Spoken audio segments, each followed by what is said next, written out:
In the cradle of Earth's riches untold, where Africa's essence a tale unfolds, a fount of wealth where treasures reside, yet turmoil's grip causes dreams to subside.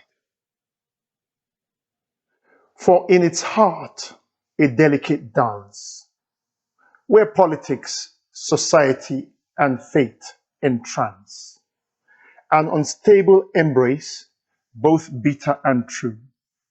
The world looks on, gaining as Africa's ensue. Through broken strands, neocolonialism weaves, wreaking violence, death, and dystopian leaves. While nations thrive on Africa's plight, her spirit diminished, her dreams take flight. But let us ponder in poetic rhyme, should Africa awaken, her flame to climb, the world would witness a wondrous sight, a phoenix reborn, radiating its light. For in unity, a continent's strength can mend the fractures and go to great lengths to reclaim her riches, her destiny bright, Africa's spirit, aflame in its rightful flight.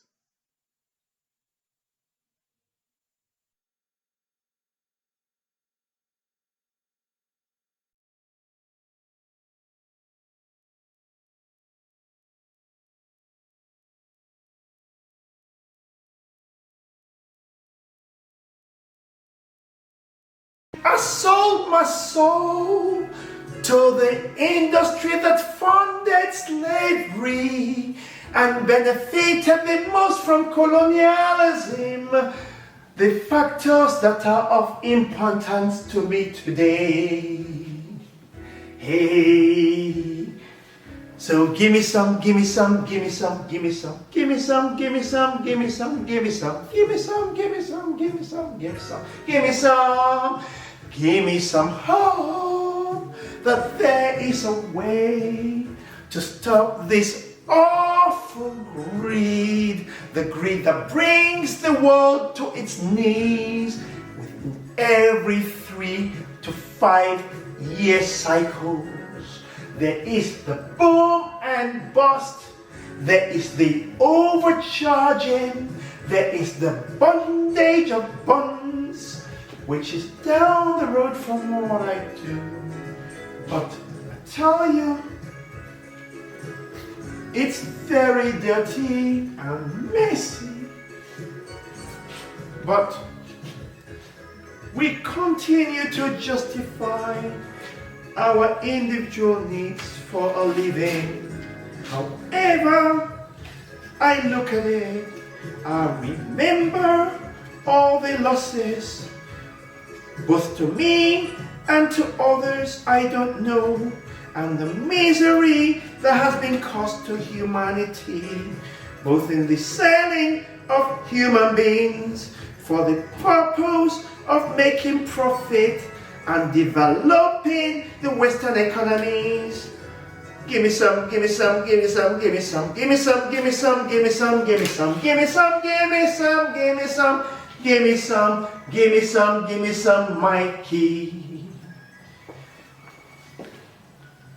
So it's still dark when I leave the house. I lost my taxi following the credit crunch. I lost my chauffeur-driven limo following the dot-com bust. And I lost my job following 9/11, New York, New York, New York, New York. Concrete jungles where dreams are made of. There's nothing you can do in New York. 9/11 took my job away, and the aftershocks brought the world's economy to its knees. But nobody looks or cares about the impact to the so-called third world. whose choice was not in the matter, but every time Europe and America have a sneeze, those countries catch a cold that never goes away and leads to disaffection and also destabilization. So if the economy doesn't cause the people ill, it is the regime change schemes of the West that we are told these places are independent, but they are still very much dependent. They are dependent upon the Western financial systems. Nigeria's foreign reserve is held in a New York bank.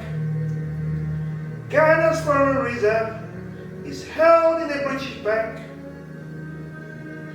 The Francophone countries of Africa, their reserves are held in banks in Paris, and other banks in Switzerland continue to aid and abet the fraud and the loot and the pillaging of coffers of states by the presidents and the hunters that come into power with the support of America and Europe and other parts of the world that is so steeped against pretentiously trying to maintain the status quo of colonialism. But the impact to me, Nigeria was previously a rich country, wealthy from its oil production, but soon after the oil glut, strange things began to happen.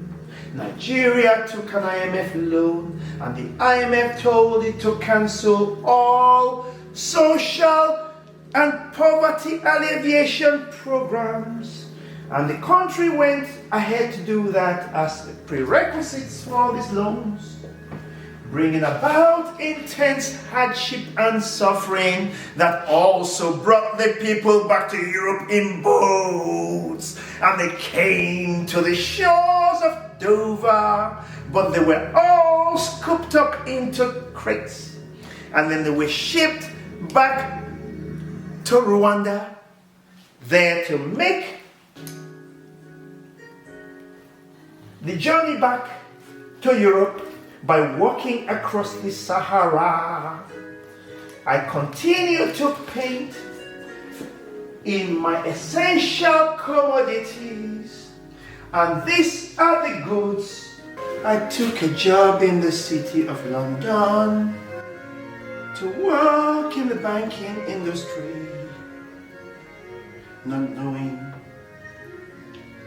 Then I sold my soul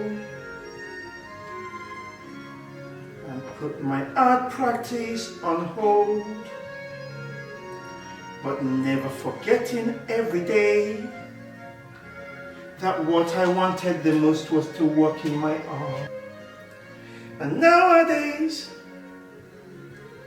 I'm doing research looking at the implications of enslavement and its foundation in capitalism, and yet I work in the main industry of capitalism, the industry that funded slavery, that was founded on the sweat, the blood, and the tears of Africans, African captives who became property of gentlemen.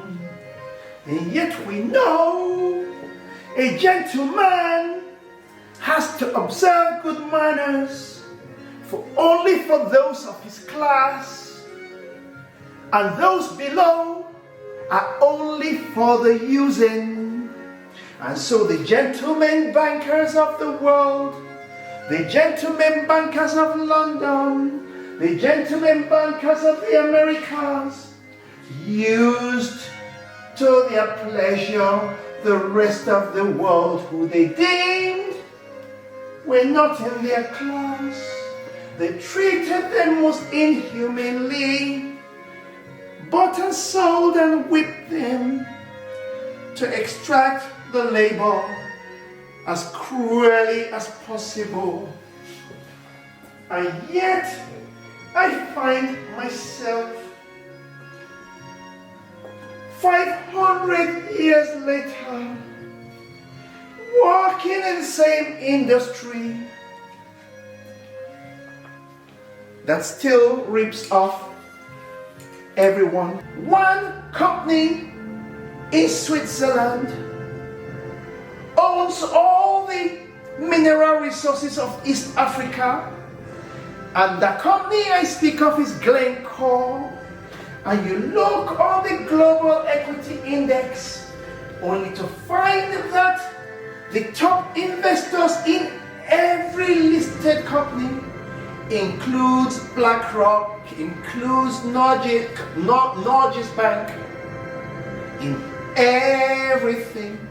And yet there is independence. Shell, one company, owns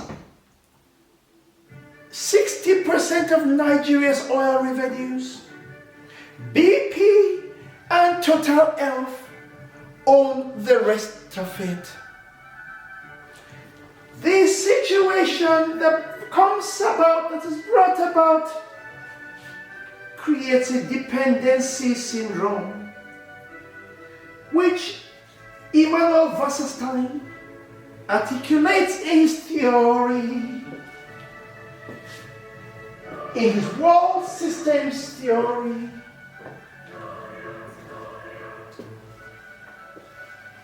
It's a dire situation, and I look forward to the day that African economies can break this quagmire and sell their resources